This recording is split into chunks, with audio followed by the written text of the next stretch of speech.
Daily. Taste the Daily. నమస్తే Devi, welcome to off the record. Pawan Kalyan అంటేనే ఒంటి కాలి మీద లేచే వైసీపీ నేతలు ఈ మధ్య పెద్దగా స్పందించడం లేదు. ఎందుకు?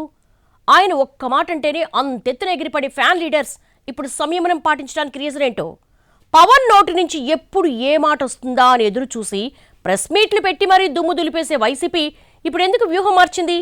ఇంతకీ పవన్ ప్లాన్ ఏంటి? దానికి వైసీపీ కనిపెట్టిన విరుగుడు మంత్రమేది?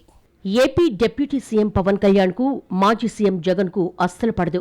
ఛాన్స్ దొరక్కున్నా దొరకబుచ్చుకుని మరీ జగన్ను ఏకిపారేస్తూ ఉంటారు పవన్. హట్ నుంచి కూడా అంతే. పవన్ కళ్యాణ్ పూచికపులతో సమానంగా తీసేస్తారు వైసీపీ లీడర్స్. జగన్ మీద పవన్ ఒక్క కామెంట్ చేస్తే చాలు, మా నేతను అంత మాట అంటావా అంటూ రాష్ట్రం నలుమూలల నుంచి విరుచుకుపడేవాళ్లు ఫ్యాన్ పార్టీ నాయకులు. వెంటనే ప్రెస్ మీట్లు పెట్టేవారు. 2-3 రోజుల పాటు ఆ ఎపిసోడ్ అలా నడుస్తూ ఉండేది. కానీ ఈ మధ్య వైసీపీ దీన్ని పూర్తిగా ఎత్తేసిందే. పద్ధతి పూర్తిగా మారిపోయిందే. పవన్ ఏమన్నా సరే స్పందించడమే మానేసిందే. ఆయన ఫ్యాన్స్ పై పూర్తిగా అధ్యయనం చేసిన తర్వాతే ఈ నిర్ణయం తీసుకుందంట వైసీపీ. మొన్నటికి మొన్న జలజీవన్ పథకం ప్రారంభోత్సవంలో మాట్లాడిన డిప్యూటీ సీఎం వైసీపీ నేతలకు UP CM Yogi Adityanath treatment ఇవ్వాలని అన్నారు. మళ్లీ గెలుస్తాం, కేసులు పెడతాం, జైల్లో వేస్తామని జగన్ అంటున్నారని, అధికారంలో ఉన్నప్పుడే ఏం పీకలేకపోయారు, ఇప్పుడేం చేస్తారు అంటూ కాస్త ఘాటుగానే అన్నారాయన. పాత పద్ధతిలో అయితే ఈ కామెంట్స్కు వైసీపీ ధూమ్ధామ్ చేసేది. మాటలు చాలా దూరం వెళ్లేవి. కానీ ఈసారి ఎక్కడా రీసౌండ్ రాలేదు. ఎందుకలా? ఏం జరిగిందని ఆరా తీస్తే ఓ కొత్త ఈక్వేషన్ చెప్పారు ఓ మాజీ మంత్రి. తాము పవన్ ట్రాప్లో పడకుండా ఉండడానికే ఈ వ్యూహాత్మక మౌనమన్నది ఆయన వెర్షన్.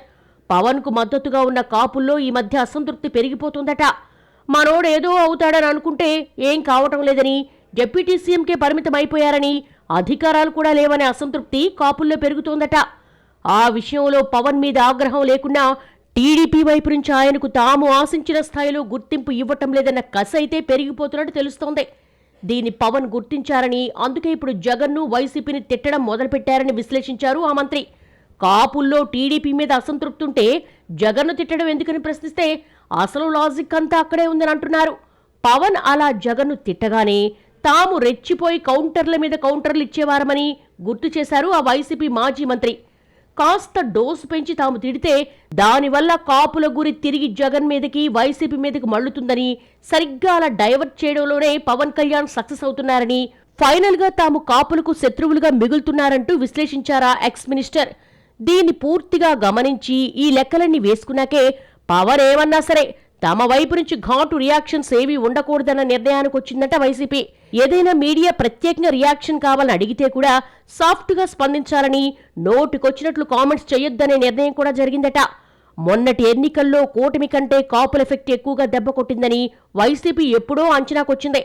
చివరకు తీస్మాన్ ఖాన్లు అనుకునే కాపు మాజీ మంత్రులు సైతం ఘోరంగా ఓడిపోయారు. టీడీపీకి పవన్ ఇంధనంగా మారారని, కనీసం వచ్చే ఎన్నికల్లోనైనా అది రిపీట్ కాకుండా చూడాలనే ప్లాన్లో భాగంగానే స్ట్రాటజీ చేంజ్ చేసిందట వైసీపీ.